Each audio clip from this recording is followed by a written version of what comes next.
जीवन की दिव्यता और भव्यता को जानने के लिए आए हुए जिज्ञासुओं, जीवन में सुख और धर्म की गुड फीलिंग्स कराने का, एक साथ में दोनों की गुड फीलिंग्स कराने का सामर्थ्य किसमें है? यानी ऐसा कौन सा तत्व है जो हमें धर्म में सहयोग भी देता है और साथ में भौतिक और आत्मिक आनंद की अनुभूति भी कराता है? कौन सा तत्व है? पुण्य तत्व। आइए जिनवाणी का टीवी ऑन करेंगे और पुण्य के चैनल पर पुण्य की सीरियल को हम देखेंगे। आज पुण्य की सीरियल का दूसरा एपिसोड है। चलिए चलते हैं राजगृही नगरी, जहाँ पर परमात्मा प्रभु महावीर ने कितने चातुर्मास किए? 14 चातुर्मास किए। अणि नालंदी पाड़ा में प्रभु जी 14 किया चौमासा जी। राजगृही नगरी का वो कौन सा एरिया था? वडगांव शेरी, नालंदी पाड़ा। नालंदी पाड़ा के अंदर प्रभु ने 14 चौमासे किए। ऐसा क्या था वहाँ पर जो परमात्मा प्रभु महावीर ने फिर के बार बार वहाँ पर चातुर्मास किए? अन्य क्षेत्रों में चातुर्मास थोड़े ही किए, परंतु इतने ज़्यादा चातुर्मास इस राजगृही नगरी में करने का कारण क्या था? क्या कारण था? तो कारण ये था कि वहाँ पर धर्म ध्यान की आराधना, तब जब की आराधना उत्कृष्ट रूप से हो रही थी। दानशील तप और भाव की उत्कृष्ट धर्म आराधना जहाँ पर हो रही थी, वह क्षेत्र पुण्यवान क्षेत्र बन चुका था। और कहते हैं जहाँ पर धर्म ध्यान ज़्यादा होता है वहाँ पर संतों को जाने का मन होता है, वहाँ पर जाने का मन होता है। आज की भाषा में कहूँ तो जहाँ पर माल ज़्यादा बिकता है ना, वहाँ दुकान लगाने का मन होता है। बराबर है ना? आप भी देखिए, पहले सब छोटे छोटे गांव में रहते थे, सब छोड़ करके यहाँ पूना में आकर के बस गए। क्यों बसे? धंधा पानी यहाँ पर अच्छा होता है, इसलिए आपको यहाँ रहने का मन हुआ अथवा यहाँ पर आपको रहना पड़ा। बस यही बात है कि जहाँ पर मार्केट तेज चलता है वहाँ पर बार बार दुकान लगाने का मन होता है। यही बात बस आपके क्षेत्र को भी ऐसा उपजाऊ बना दो, ऐसा धर्म ध्यान की आराधना से, तब जब की आराधना से ऐसा उपजाऊ बना दो कि हर साधु संतों को यहाँ आने का मन हो जाए, चौमासा बार बार चौमासा करने का मन हो जाए। देखिए वह राजगृही नगरी, वहां पर कितने कितने लोगों ने दीक्षा लेकर के आत्म कल्याण किया है। कल आपने सुना श्रेणिक राजा के राज परिवार में से उनके बेटे पोते, उनकी कितनी तो रानियां, कितने कितने लोगों ने दीक्षा लेकर के आत्म कल्याण किया है। संयम और तप की साधना आराधना करके उन्होंने धर्म के क्षेत्र में खूब प्रभावना की है। मात्र राज परिवार नहीं, राज परिवार से इतनी इतनी दीक्षा तो हुई है, लेकिन इसके साथ में नगरी के अंदर के सेठ साहूकार श्रेष्ठी वर्ग भी पीछे नहीं रहे हैं। धन कुबेर जैसे शालीभद्र, चाहे धन्ना सेठ हो, बहुत सुंदर वर्णन इस गीत में अंदर आगे कवि ने बताया है कि कितने कितने लोगों ने ऐसे दीक्षा लेकर के आत्म कल्याण किया। शालीभद्र सरिसा होता बहनोई और धन्ना जी, बहन सुभद्रा तो संयम लीनो, मोक्ष जावण री मनसा जी। अणि नालंदी पाड़ा में प्रभु जी 14 किया चौमासा जी। शालीभद्र कैसे धन कुबेर थे। कितनी कितनी पेटियां आती थी रोज की? 32 पेटियां सोने की, आभूषणों की, कपड़ों की, सब कुछ आता था। इतना सब कुछ छोड़ करके जिन्होंने भगवान के शरण में जाकर के दीक्षा ली, धन्ना सुभद्रा, सारी घटना आप जानते हैं। ये सब कहाँ के थे? राजगृही के थे। आगे बताया है, गोभद्र सरिका श्रेष्ठी होता, जाने संयम मार्ग लीनो जी, महावीर स्वामी मोटा मिलिया, जन्म मरण से मेट्या जी। आणि नालंदी पाड़ा में प्रभु जी 14 किया चौमासा जी। गोभद्र जैसे धन कुबेर ये भी एक बहुत बड़े सेठ थे और इन्होंने भी भगवान की वाणी सुनी और दीक्षा लेकर के आत्म कल्याण किया है। आगे की बात बताते हैं। सुदर्शन सरिखा श्रावक होता, वीर वंदन ने चाल्या जी। मार्ग माहे अर्जुन मिलियो, नई रेवा किनारे पाल्या जी। आणि नालंदी पाड़ा में प्रभु जी 14 किया चौमासा जी। अर्जुन माली लारे हुया, वीर जिनंद रे भेट्या जी। माली ने तो दीक्षा दीदी, दुख नगरी रो मेट्यो जी। आणि नालंदी पाड़ा में प्रभु जी 14 किया चौमासा जी। सुदर्शन जैसे श्रावक और अर्जुन माली ये सब कहाँ पर हुए हैं? सारी घटना आप जानते राजगृही नगरी में हुए। ऐसे राजगृही नगरी से इतने इतने लोग जहाँ पर आत्मकल्याण के मार्ग पर बढ़े हैं, ऐसे उस राजगृही नगरी में पुण्य अपना इत्र फैला रहा है सेठ ऋषभदत्त के हवेली में। उस भवन में पुण्य अपना इत्र फैलाकर चारों तरफ एक खुशबू भरा वातावरण प्रसारित कर रहा है। चारों तरफ पुण्यवान व्यक्ति जहाँ कहीं भी पहुंच जाता है, उस क्षेत्र की पुण्यवानी बढ़ा देता है। ध्यान में लेना इस बात को। पुण्यवान व्यक्ति जहाँ पर जिसके चरण पड़ जाते हैं, उस क्षेत्र को भी पुण्यवान बना देता है। जिस परिवार में चले जाता है, उस परिवार में भी अभिवृद्धि होती ही रहती है। कई लोग आकर के कहते, आप लोग भी आकर के कहते, हमारे साहब पहले कुछ नहीं था, पर बहू किस कदमों से घर में आई है, हमारे घर की अभिवृद्धि होती गई। अथवा तो किसी बच्चे ने घर में जन्म लिया और घर में बढ़ती ही बढ़ती होती गई है। ये क्या है?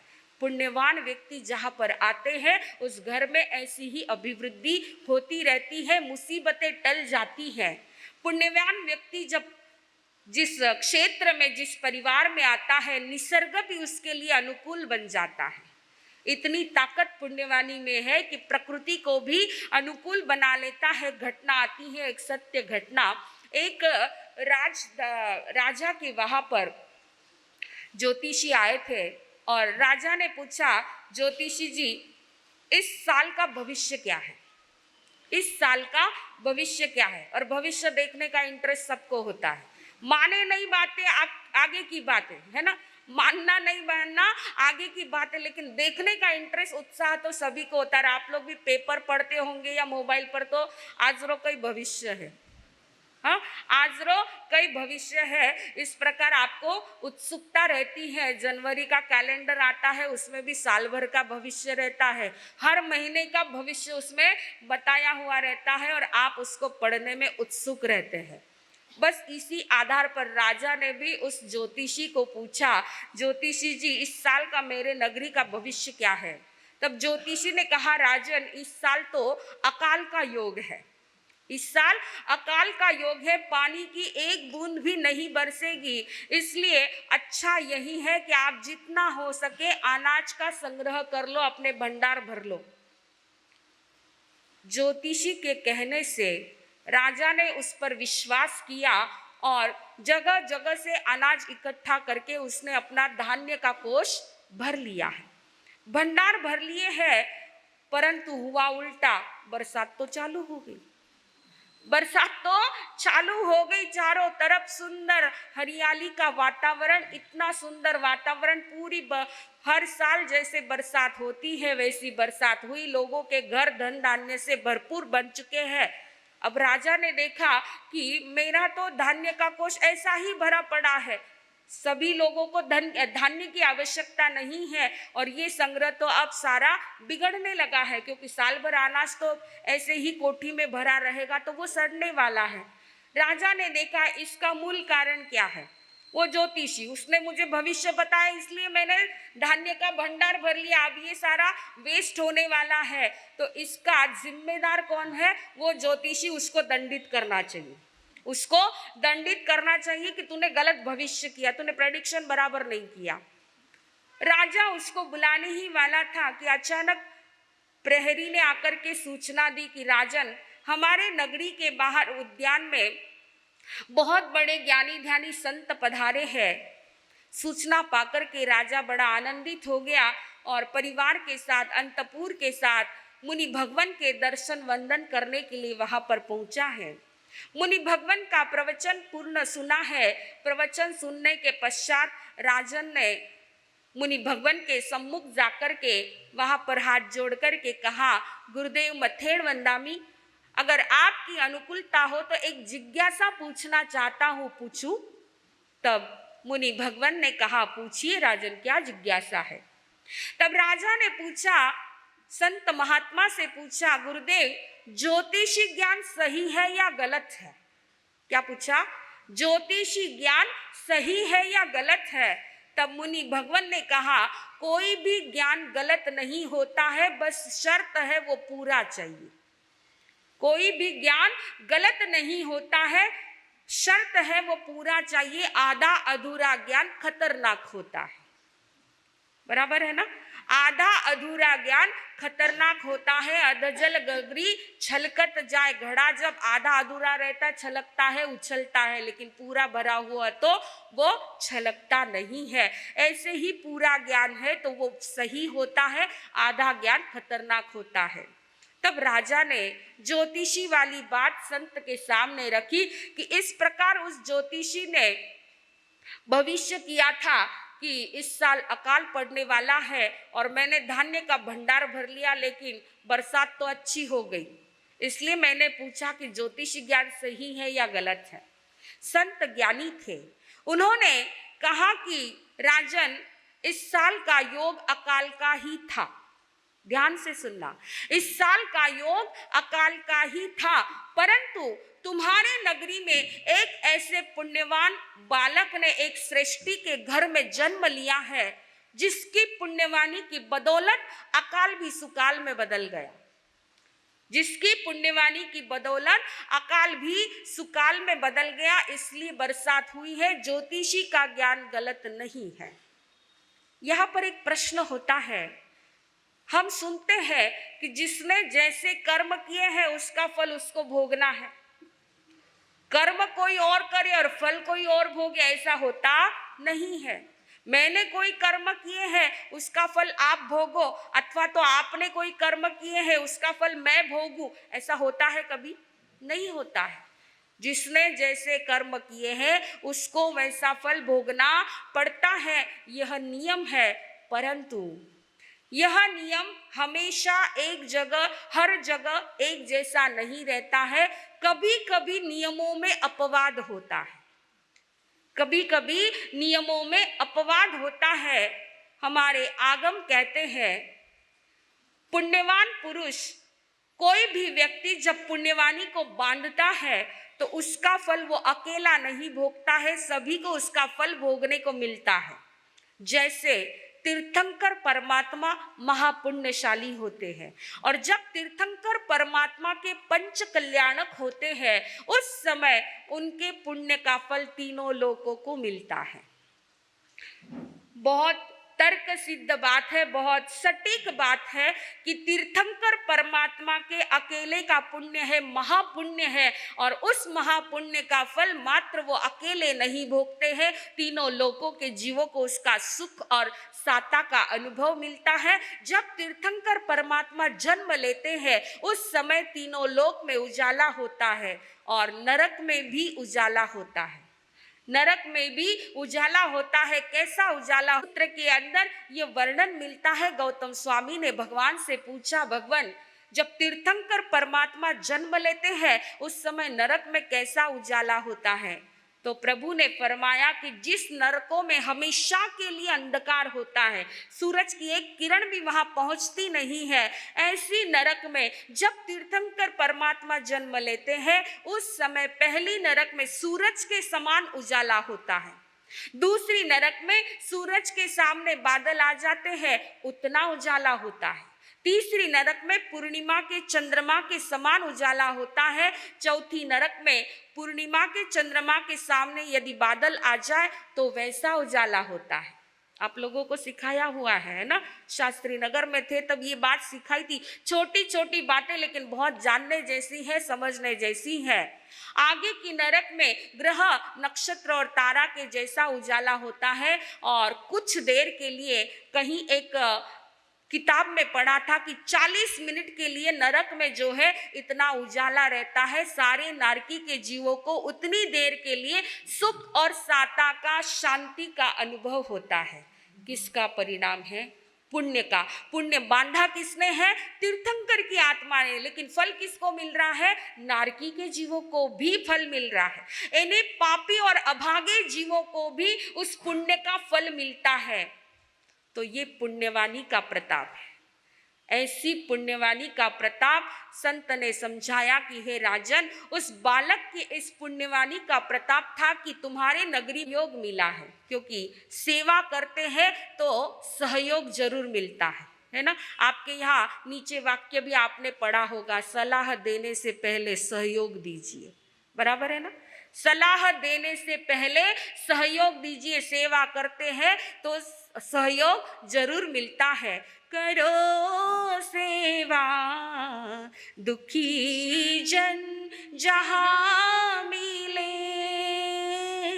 करो सेवा दुखी जन जहां मिले, लगा कर उन्हें गले, करो सेवा दुखी जन जहां मिले। सो बातों की बात है, करना भलाई सीखो, सुख दुख सब जीवों में अपने समान देखो।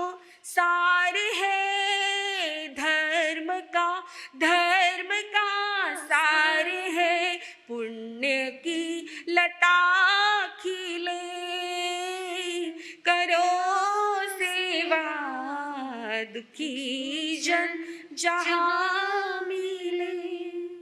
इस प्रकार उसे सहयोग मिल गया, किसी ने उसे सहयोग दिया और छोटा सा बिजनेस उसने शुरू किया। धीरे धीरे लाभ पर लाभ उसको होता गया, लाभ पर लाभ उसको होता गया है। वो इतना आगे बढ़ चुका, इतना आगे बढ़ चुका, फिर भी अपने नियम को और अपने धर्म को वो भूला नहीं है। इसी की बदौलत उसने इतना महापुण्य कमाया है कि तुम्हारे नगरी का अकाल भी सुकाल में बदल गया। ये उसकी पुण्यवानी की बदौलत है। तो याद रखना कि जीवन में पुण्य का महत्व समझ करके पुण्य का कार्य हमें करते रहना है, साथ में धर्म का कार्य करके पुण्य को मल्टीप्लाई करते रहना है। पुण्य को डिवाइड नहीं करना है। जितना सुख सुविधा का उपभोग करोगे उतना पुण्य आपका डिवाइड होते जाएगा, खर्च होते जाएगा। और जितना सुख सुविधा का उपभोग कम करोगे, दूसरों की सेवा करते रहोगे, सहयोग देते रहोगे, तो आपका पुण्य मल्टीप्लाई होगा। अब बोलो, डिवाइड करना है या मल्टीप्लाई करना है? भागाकार करना है कि गुणाकार करना है? कई करनो है? हाँ, यूज के ओला थे, गुणाकार करनो है, पर कार्य करने में शुरू हो जाइए। आइए हमारी कहानी की ओर चलते हैं। ऋषभदत्त सेठ, धारिणी देवी और ऋषभदत्त सेठ जिनके पुण्य का उदय हुआ है, सुधर्मा स्वामी का पदार्पण हुआ है, दोनों के दोनों वहां पर जाते हैं। सुधर्मा स्वामी को अहोभाव के साथ, आस्था के साथ वंदन नमन करते हैं, देशना को श्रवण करते हैं। और देशना के पश्चात धारिणी के मन में जिज्ञासा उत्पन्न हो गई। प्रश्न उत्पन्न हुआ कि वह कौन सा देव है कि जिसकी आराधना करके मेरी पुत्र प्राप्ति की अंतराय टूट सकती है? वह कौन सा देव है जिसकी आराधना करके मेरे पुत्र प्राप्ति की अंतराय टूट सकती है? सामने कौन बैठे थे? गणधर सुधर्मा स्वामी बैठे थे, जिनको 4 ज्ञान थे। 4 ज्ञान के आधार से उन्होंने धारिणी के मन की बात वहीं पर समझ ली। और धारिणी के पूछने से पहले सुधर्मा स्वामी ने फरमा दिया, हे देवानुप्रिय, ऋषभदत्त के छोटे भाई थे जिनदास, राज खुल रहा है। ऋषभदत्त के छोटे भाई थे जिनदास, जो व्यसनाधीन बन चुके थे, सातों ही व्यसन में गर्क बन चुके थे। ऋषभदत्त ने उनको बहुत समझाया कि ये व्यसन गलत है, सातों ही व्यसन तुमको लग चुके हैं, गलत है, इनको छोड़ दो। नहीं छोड़ा, उनको घर से बाहर निकाल दिया और उनके इस व्यसन के कारण एक दिन जुआ खेलते खेलते उसमें हार गए। सामने वाले ने बहुत पीटा, इतना पीटा कि मरणासन्न अवस्था में करके उसको ऋषभदत्त के हवेली के सामने ला करके पटक दिया। ऋषभदत्त ने जब देखा कि मेरा भाई इस अवस्था में है, उन्होंने वहां आकर के उनको पंच परमेष्टि का शरणा दिया है, नवकार मंत्र सुनाया और देखा कि अब समय नहीं है, अब इलाज करने का भी समय नहीं है। तब उन्होंने सागारी संठारा करवाया और इन संठारा के पचकान कराने के पश्चात उस जिनदास के भाव बदल गए। उसके भाव में परिवर्तन आ गया, पश्चाताप हो गया, अपनी गलतियों की क्षमा मांग रहे हैं और भाई से कह रहे कि धन्य है, मेरे जैसे ऐसे दुराचारी व्यक्ति को भी आपने धर्म की शरण दी, आपका अनंत अनंत उपकार है। जिन धर्म की शरण ग्रहण करते करते प्राण पखेरु उड़ गए और वह जिनदास मर कर के इसी देवलोक के अंदर देव के रूप में उत्पन्न हुआ है। इस जम्बू द्वीप का अधिपति देव है अनादृत देव। इस जम्बू द्वीप का अधिपति देव है अनादृत देव, वह तुम्हारे ऋषभदत्त का ही भाई है। इस प्रकार सुधर्मा स्वामी ने इतना ही संकेत किया है। धारिणी ने कहा गुरुदेव अनंत कृपा हो गई, मैं समझ चुकी हूँ। और बस धारिणी वहां से निकलती है, अनादृत देव की आराधना करके 108 आइम्बिल तप की आराधना की है। उसने अपने वहीं से निकल करके 108 आइम्बिल तप की आराधना की और पुण्यवानी बढ़ती गई। एक दिन धारिणी देवी अपनी सुख शैया पर अर्धरात्रि अवस्था में, अर्धनिद्रित अवस्था में सोई हुई थी और उसने स्वप्न देखा। क्या स्वप्न देखा? आकाश मार्ग से एक तेजस्वी नौजवान केशरी सिंह आया है, आकाश मार्ग से उतर करके उसके उदर में समा चुका है और एक जम्बू वृक्षों से फलीभूत ऐसा सुंदर वृक्ष उसने देखा है। ये दो स्वप्न देख करके धारिणी देवी जागृत होती है। अब इन सपनों का फल क्या है, किस प्रकार वह ऋषभदत्त के पास जाती है, इन सपनों का फल कैसे उनको बताया जाता है, अवसर आने पर इस घटना को हम आगे देखेंगे। बोलिए भगवान महावीर ओम आनंद वाइज हम वह काम सौंपने वाले हैं। एक एक एरिया में 4-4, 5-5 का ग्रुप या ज़्यादा हो कम हो, जैसा भी आपकी व्यवस्था हो उसके अनुसार आपको अमुक विषय दिए जाएंगे। मात्र 7 मिनट के अंदर आपको चाहे नाटिका हो, चाहे भजन हो, चाहे कव्वाली हो, कुछ भी हो, आपकी जो कला है उस कला के अनुसार आपको उस रूप में ढाल करके प्रस्तुति यहाँ पर देनी है। इसकी कंपटीशन है और इसमें प्रथम पुरस्कार, जैसे कल आपको बताया गया था, 2100 का प्रथम पुरस्कार है, द्वितीय पुरस्कार 1500 का है और तृतीय पुरस्कार 1100 का है और भाग लेने वाले को भी उत्तेजनार्थ पुरस्कार दिए जाएंगे। तो आज ठीक बराबर 4 से 5 के बीच में अमुक जो भी एरिया है हमारे वडगांव शेरी के अंतर्गत जो भी एरिया के लोग हैं वो आकर के हमसे संपर्क करें। उनको विषय किस प्रकार देना है, क्या क्या करना है, ये सारी बातें आपको 4 से 5 के बीच में समझाई जाएगी। हफ्ता भर का समय है आपको तैयारी करने के लिए।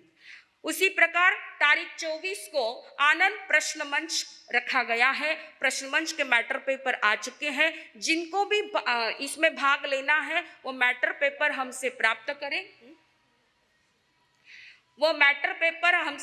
करें, और देखिए प्रश्न मंच जो होगा अकेले व्यक्ति का नहीं होगा, ग्रुप से होगा।